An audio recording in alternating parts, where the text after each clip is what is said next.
बहुत समय पहले की बात है। श्यामपुर नाम के गांव में सूरज नाम का एक आदमी अपनी पत्नी सुलभा के साथ रहा करता था। सूरज खेतों में काम कर अपने घर का गुजारा करता था। सुलभा भी उसे खेतों में मदद कर दिया करती थी। सुलभा और सूरज का एक बेटा था जिसका नाम था रमेश। रमेश बड़ा ही चंचल स्वभाव का बच्चा था। उसे खेल कूदना बड़ा ही पसंद था। हर साल की तरह इस साल भी सूरज ने पहली बारिश होते ही बीज बोना शुरू कर दिया था। बीज बोने के बाद कुछ दिनों तक बारिश आई ही नहीं और ना ही आने के नामो निशान दिख रहे थे। ये देख सूरज सुलभा से, सुलभा, हमने खेतों में बीज तो बो दिए हैं, लेकिन बारिश नहीं आई तो क्या होगा? बारिश का हम कैसे बता सकते हैं? मेहनत करना हमारा काम है, बाकी ऊपर वाले के हाथों में है। हाँ, तुम सही कह रही हो। अजी, वो मैं क्या सोच रही थी कि हमारे खेतों में तो ये पुराना वाला कुआं है ना, अगर हम उसकी कुछ मरम्मत करें और थोड़ी बहुत खुदाई भी करें तो उसमें पानी जरूर निकल आएगा और उस पानी की सहायता से हम अपनी खेती कर सकेंगे। सुलभा, विचार तो तुम्हारा बहुत अच्छा है, लेकिन कुएं की मरम्मत करने के लिए हमें बहुत सारे पैसे लगेंगे और हमारे पास फिलहाल ज्यादा पैसे नहीं है। आप सही कह रहे हैं, लेकिन एक बार कोशिश करने में हर्ज ही क्या है? सुलभा, उस पुराने कुएं में पानी है भी या नहीं हमें कुछ नहीं पता। अगर हम ऐसे ही उसकी मरम्मत कर ले और उसकी खुदाई कर ले तो हमारे सारे पैसे बर्बाद हो जाएंगे। मैं क्या सोच रही हूँ, जब तक बारिश नहीं होती तब तक तो हमारे पास बहुत ज्यादा समय है, क्योंकि हमारे पास कोई काम भी नहीं है। तो क्यों ना हम दोनों मिलकर ही उस कुएं का काम कर लेते हैं। जितना हो सके उतना ही करेंगे। ठीक है, तुम कह रही हो तो कल से हम काम करना शुरू कर देते हैं। ऐसा कह दोनों घर लौट जाते हैं। अगले दिन जल्दी से सभी काम कर सुलभा और सूरज दोनों खेतों में आ जाते हैं। सभी और सूखा पड़ने की वजह से कहीं पर भी पानी की आशा नहीं थी, लेकिन सूरज और सुलभा दोनों एक बार कोशिश करना चाहते थे और इसीलिए दोनों मिलकर कुएं के ऊपर रखी लकड़ियां हटाने लगे। जैसे ही लकड़ियां उन्होंने हटा दी और अंदर झांककर देखा तो कुआं पूरी तरह से कचरे से भरा हुआ था। अंदर पानी के बजाय कचरा भरा हुआ था। तो ये देख सूरज सुलभा से, मैंने कहा था ना तुमसे कि इस कुएं में पानी है भी या नहीं हमें कुछ नहीं पता। अब कई साल बीत चुके हैं, ये कुआं कोई इस्तेमाल नहीं कर रहा, तो इसमें पानी कहाँ से होगा? उसकी हम मरम्मत करवाएंगे, थोड़ी खुदाई करेंगे, फिर कुछ ना कुछ होगा ना। अगर खुदाई के बाद भी पानी नहीं आया तो जब भी बारिश होगी तब तो इसमें पानी आएगा। चलो, तुम कहती हो तो इसकी थोड़ी खुदाई करके देखते हैं। अगर पानी लगा तो बहुत अच्छा हो जाएगा। हम हमेशा ही नहीं होगा, नहीं हुआ तो क्या होगा, ये क्यों सोचे। सूरज अब रस्सी की सहायता से कुएं के अंदर उतरता है और कुएं में पड़ा कूड़ा कचरा साफ करने लगता है। कूड़ा कचरा साफ करते करते उसे 2-3 दिन लग जाते हैं और फिर बाद में वो वहाँ पर खुदाई शुरू कर देता है। खुदाई करते करते उसे शाम हो गई थी। सुलभा भी सूरज के इस काम में सहायता कर रही थी। वो कुएं की मिट्टी रस्सी की सहायता से ऊपर खींच रही थी। उन्हें कुआं साफ करते करते 5-6 दिन गुजर गए थे, लेकिन फिर भी पानी की एक बूंद भी नजर नहीं आ रही थी। अब शाम के समय थके हारे दोनों घर वापस लौट आते हैं। घर आकर सूरज रमेश से, बेटा, आज तुमने दिन भर क्या किया? पढ़ाई की या नहीं? नहीं बाबा, आज तो दिन भर मैं खेलता ही रहा। रमेश पढ़ाई करने के लिए बैठ जाता है कि तभी सुलभा सूरज से, आज तो मैं बहुत ज्यादा थक गई हूँ, चलिए खाना बन गया है, जल्दी से खाना खाकर सो जाते हैं। हाँ, चलो। सभी खाना खाकर सो जाते हैं। अगले दिन सुबह दोनों खेतों में नई उम्मीद के साथ जाते हैं। खेत में जाकर वो फिर से कुएं का काम करने लग जाते हैं और थोड़ी देर खुदाई का काम होते ही सूरज सुलभा को आवाज लगाते हुए, अरे सुलभा, ये मिट्टी ऐसे चमक क्यों रही है? तुम ऊपर से देखो, तुम्हें दिखाई दे रहा है क्या? नहीं तो, मुझे यहाँ से कुछ भी नहीं दिखाई दे रहा। रुको, मैं तुम्हें दिखाता हूँ। ऐसा कह सूरज थोड़ी सी मिट्टी सुलभा को बाल्टी में डालकर ऊपर खींचने के लिए कहता है और सुलभा बाल्टी ऊपर खींच लेती है। वो मिट्टी देख सुलभा, सूरज जी, आपने बिल्कुल सही कहा, इस मिट्टी में तो कुछ चमकता हुआ नजर आ रहा है। क्या हो सकता है ये? मुझे नहीं पता, मगर चमक को देखकर जैसे सोना लग रहा है। सोना? पहले हमें इसकी जांच करनी होगी, तभी हमें पता चलेगा। सूरज जी, सबसे पहले तो आप बाहर आ जाइए और इस मिट्टी को सोनार के पास दिखा कर लाइए। हाँ, अभी आया। सूरज जल्दी से कुएं से बाहर आ जाता है। अपने कपड़े बदलकर सोनार की दुकान पर चला जाता है। जब सूरज सोनार को अपने पास की मिट्टी में स्थित सोना दिखाता है तो सोनार की आंखें चमक उठती है और सोनार सब कुछ समझ जाता है कि वो सोना उसे जमीन से मिला है।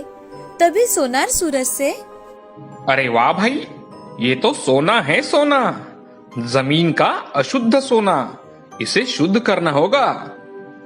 क्या आप ये मुझसे खरीदेंगे?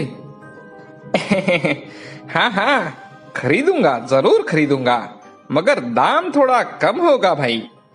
चलेगा। सूरज अपने पास की मिट्टी सोनार को दे देता है और कुछ आए हुए पैसे लेकर घर चला जाता है। सूरज घर पर आते ही सुलभा सूरज से, क्या कुएं की मिट्टी में सच में सोना है? हाँ सुलभा, सच में वो सोना है, मगर सोनार कह रहा था कि वो अशुद्ध सोना है, उसे शुद्ध करना होगा। शायद हमारे पुरखों ने इसीलिए इस कुएं को बंद करके रखा था। सुलभा तो इस बात से बहुत ज्यादा खुश थी कि उसके खेत के कुएं में सोना मिल रहा है। अब सूरज दिन भर मेहनत करके कुएं की मिट्टी निकाल रहा था और फिर सोनार के पास ले जाकर उसे बेचा करता था। ये बहुत से लोग देख रहे थे, लेकिन किसी को ये बात समझ में ना आए कि सूरज कहाँ से वो मिट्टी लेकर आ रहा है। इसकी वो पूरी तरह से खबरदारी ले रहा था। एक दिन सूरज सुलभा से, सुलभा, आज हमारे सोना देने वाले कुएं की वजह से हमारी परिस्थिति में कितना सुधार आ गया है। हमें इसमें से कुछ पैसे गरीबों में भी बांटने चाहिए। आपका विचार तो बहुत अच्छा है, हम ऐसा ही करेंगे। कुछ ही दिनों में सूरज बड़ा अमीर आदमी बन गया था। साथ ही साथ सुलभा ने भी अपने लिए कुछ गहने बनवा लिए थे। घर की कुछ जरूरत की चीजें भी उसने खरीद ली थी। उन दोनों ने गरीबों में अन्नदान किया, जरूरतमंदों को पैसे दिए।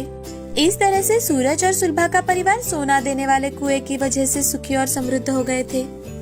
लेकिन फिर भी उन्होंने खेती करना बंद नहीं किया था। उन्होंने अपने पैर जमीन पर ही रखे थे। इस कहानी से हमें ये सीख मिलती है कि मेहनत करने वालों की कभी हार नहीं होती। अपने नसीब में जो लिखा होता है वही हमें मिलता है। मुंबई शहर में दिनेश नाम का एक आदमी अपनी पत्नी लता और बेटी उमा के साथ रहता था। दिनेश रिक्शा चलाने का काम करता था। वो बहुत ही ईमानदार और मेहनती इंसान था। वो दिन भर काम करने के बाद जो भी पैसे मिलते थे उसी से अपने परिवार का गुजारा किया करता था। वो बहुत ईमानदार होने के कारण लोग उसका फायदा भी उठाते थे। कभी कभी उसे बहुत ही कम पैसे दे देते थे, लेकिन वो उन्हें कुछ भी नहीं कहता था और वो पैसे लेकर वहाँ से चला जाता था। एक दिन दिनेश अपनी सवारी छोड़कर रास्ते से जा रहा था, तभी उसे रास्ते पर भीड़ दिखाई दी। भीड़ देखकर दिनेश ने अपनी रिक्शा साइड में लगा दी और वहाँ पर देखने के लिए चला गया कि आखिर वहाँ पर इतनी ज्यादा भीड़ जमा क्यों हुई है। उसने वहाँ पर जाकर देखा कि एक आदमी के सिर से खून आ रहा है और वो नीचे रास्ते पर गिरा है, लेकिन कोई उसे हाथ भी नहीं लगा रहा। तभी दिनेश के कानों पर आवाज आती है कि अरे भाई, कौन पड़ेगा इस झंझट में, पुलिस केस फिर क्या क्या पता नहीं, छोड़ो, चलो यहाँ से। उस आदमी की बात सुनकर दिनेश को समझ में आ जाता है कि कोई भी उस आदमी की मदद नहीं करना चाहता। अब दिनेश खुद भागते हुए उस आदमी की ओर जाता है और उसे उठाकर रिक्शा में डाल देता है और उसे वहीं से अस्पताल लेकर जाता है। डॉक्टर साहब, ये मुझे रास्ते पर गिरे हुए मिले, आप जल्द से जल्द इनका इलाज शुरू करवा दीजिए, क्योंकि इन्हें काफी गंभीर चोटें आई है। कुछ कीजिए डॉक्टर साहब। आप इनके घर वालों को जानते हो? अगर जानते होंगे तो उनको फोन करके बता दीजिए। और हाँ सुभाष, तुम इधर आओ, पुलिस को बुलाकर इनका स्टेटमेंट ले लो। डॉक्टर की यह बात सुनकर दिनेश उनसे, नहीं डॉक्टर साहब, मैं इनको नहीं जानता, मुझे इनका एक्सीडेंट कैसे हुआ ये भी नहीं पता, तो मैं स्टेटमेंट कैसे दे सकता हूँ? ठीक है, कोई बात नहीं, आपने जो देखा है वही बता देना और जल्द से जल्द जाकर ये मेडिसिन लेकर आइए। दिनेश जल्दबाजी में ही मेडिसिन लेने के लिए चला जाता है। उसके पास जितने पैसे थे उसी में वो मेडिसिन लेकर डॉक्टर को दे देता है। जब तक उस आदमी के हालत कुछ अच्छे नहीं होते वो वहीं पर रुकता है। अब रात तक उस आदमी की हालत में काफी सुधार हो गया था। ये देख दिनेश डॉक्टर से, डॉक्टर साहब, क्या अब मैं यहाँ से जा सकता हूँ? और उनकी तबीयत तो ठीक है ना? हाँ, तुम जा सकते हो, पर क्या तुम्हें पता है ये हस्ती कौन है? नहीं डॉक्टर साहब, मैं तो उन्हें नहीं जानता, लेकिन उनकी जान बचाना ये तो मेरा फर्ज था। हाँ, बहुत अच्छे बेटा। हमें भी अभी अभी पता चला है कि ये इस शहर के सबसे बड़े बिजनेसमैन हैं। इनका नाम श्यामलाल सेठ है। क्या तुम उनसे मिलना चाहोगे? नहीं नहीं, आप उन्हें आराम करने दीजिए। उनकी जान बची, यही बहुत है मेरे लिए। जब श्यामलाल सेठ को होश आता है तो डॉक्टर उन्हें सारी बात बताते हैं और उनसे पूछते हैं कि आप इतने अमीर हो तो घर से अकेले क्यों निकले? ड्राइवर को साथ में क्यों नहीं लिया था आपने? अरे डॉक्टर साहब, एक अर्जेंट पार्सल देना था मुझे। ड्राइवर को आने में भी समय था, तो सोचा मैं ही निकल जाता हूँ। दूसरी ओर दिनेश अस्पताल से घर जाकर दिन भर की सारी हकीकत अपनी पत्नी को बताता है। ओह, तो इसीलिए आपको इतनी देर हुई? ठीक है, कोई बात नहीं, अभी आप हाथ मुंह धो लीजिए, तब तक मैं आपके लिए खाना परोसती हूँ। ये कहकर लता वहाँ से किचन में चली जाती है और उमा भी खेलने के लिए रिक्शा में बैठ जाती है। तभी उमा को सीट के ऊपर एक लाल कलर का बटवा गिरा हुआ दिखाई देता है। वो उसे उठाकर अपने पापा को दिखाती है और उनसे, पापा, ये देखो मुझे ऑटो में क्या मिला है। आप ये मेरे लिए लाए हो? उमा की आवाज सुनकर लता भी वहां आ जाती है। तभी दिनेश वो बटवा खोलकर देखता है। बटवा खोलते ही दोनों चौंक जाते हैं क्योंकि उसमें कीमती हीरे दिखाई देते हैं। ये देख लता, ये तो बहुत ही महंगे हीरे दिखाई देते हैं। उमा, मुझे लगता है ये उसी आदमी का बटवा है। मैं कल उन्हें जाकर ये लौटा दूंगा। ठीक है, कल सुबह जाकर आप उन्हें लौटा दीजिएगा। दूसरे ही दिन सुबह दिनेश हीरों का भरा बटवा लेकर अस्पताल में जाता है और श्यामलाल सेठ के पास जाकर उनसे, जी नमस्ते। अब आपकी तबीयत कैसी है? आपको ठीक तो लग रहा है ना? आपका ये बटवा मुझे अपनी रिक्शा में गिरा हुआ मिला, इसलिए मैं आपको ये लौटाने आया हूँ। मेरा नाम श्यामलाल है, मैं हीरो का व्यापारी हूँ। कल यही पार्सल देने के लिए मैं घर से निकला था, तो एक आदमी ने मेरी गाड़ी को टक्कर दे दी और वो वहां से चला गया। थोड़ी देर बाद तुमने मुझे रिक्शा में डाला, ये तो मुझे याद है, लेकिन उसके बाद क्या हुआ मुझे कुछ भी याद नहीं था। लेकिन डॉक्टर साहब ने मुझे कल सब कुछ बता दिया। तुम्हारा मैं हमेशा आभारी रहूंगा। और हाँ, आज से तुम मेरे साथ ही काम करोगे। मैं तुम्हारे रहने के लिए घर भी दूंगा। अब से तुम हमेशा मेरे साथ ही रहोगे। तुम्हारी ये ईमानदारी देख मुझे बड़ी खुशी हो रही है। तुम्हारे कारण ही आज मैं जिंदा हूँ। श्यामलाल सेठ की ये बात सुनकर दिनेश की खुशी का तो कोई ठिकाना ही नहीं रहता। उस दिन के बाद दिनेश की किस्मत मानो पलट ही चुकी थी। उसने खूब मेहनत की और ईमानदारी से काम किया। अब वो तीनों खुशी खुशी श्यामलाल सेठ के यहाँ काम कर अपनी जिंदगी गुजारने लगे।